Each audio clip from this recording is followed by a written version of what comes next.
सुनील सिंह, नम्रता सिंह जिंदाबाद जिंदाबाद।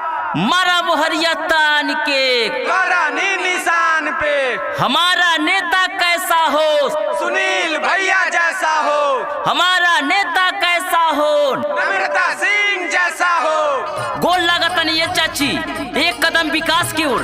Gram panchayat Bharauli gram प्रधान पद के सहयोग भी कर्मठ संघर्षशील प्रत्याशी श्रीमती नम्रता सिंह पत्नी सुनील सिंह यहाँ के चुनाव निशान करनी बा। ये भैया, ये चाचा, ये चाची, आपका यापन चुनाव निशान करनी द करनी पे मोहर लगाकर भारी से भारी मतों से विजयी बनाई। ये चाचा, ये चाची, आपका यापन चुनाव चुन करनी। सबका के देखो निरौरा, सबका के देखो निरौरा, इनके या जमाई। ये हो चाचा सुनी, ये हो चाची सुनी, करनी पमोहर लगाई। ए हो बाबा सुनी, सुनील भैया के जिताई। सबका के देखो निरौरा, सबका के देखो निरौरा, इनके या जमाई। ए हो चाची सुनी, ए हो चाचा सुनी, करनी पमोहर लगाई।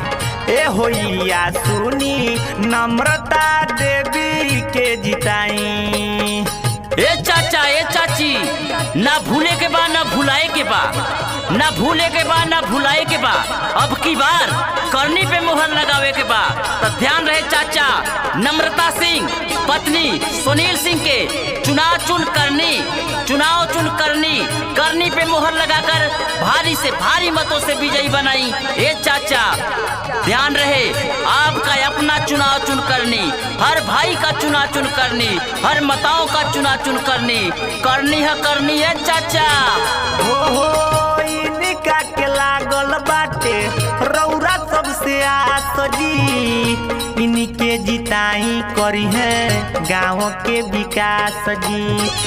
इनका जिताई करी है गाँव के विकास। हाँ इनका के लागल बाटे रौरा सबसे आस जी, इनके जिताई करी है गाँव के विकास जी।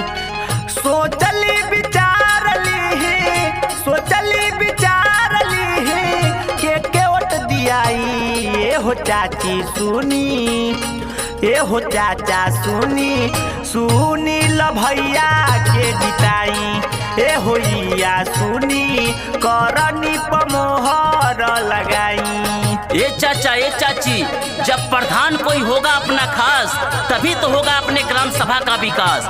श्रीमती नम्रता सिंह पत्नी सुनील सिंह जिनका चुनाव निशान करनी तो करनी पे मोहर लगाकर भारी से भारी मतों से विजयी बनाई और अपने गांव के गली के एक सुंदर सुंदरीकरण बनाई। तो ध्यान रहे चाचा एक बार करनी पे मोहर लगावे के बा और अपने गांव के गली के मोहल्ला के चमकावे के बा।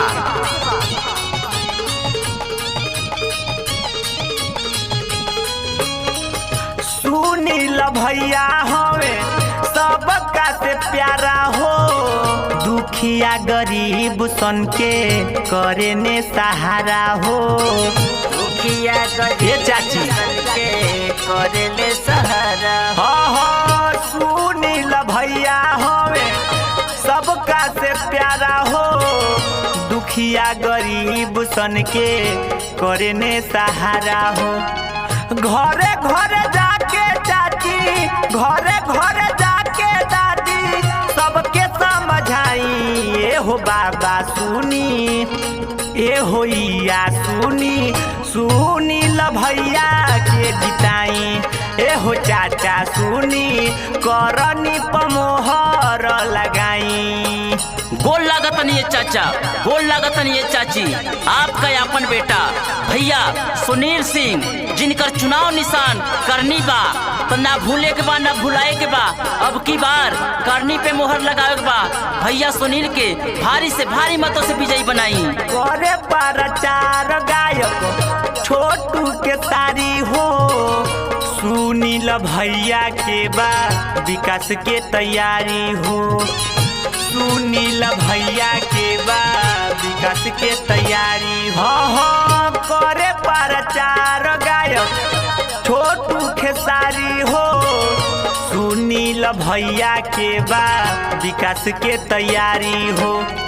मांगता रे ओट घर घर, मांगता रे ओट घर घर, सिरावा झुकाई ए हो चाचा सुनी, ए हो चाची सुनी, करनी पमोहर लगाई ए होइया सुनी, नम्रता देवी के जिताई।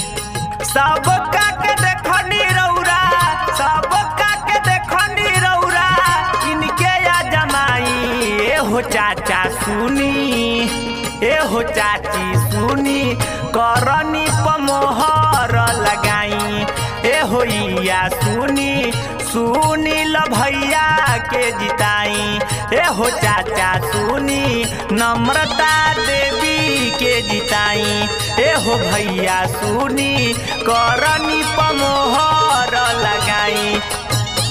Recording Sharde music.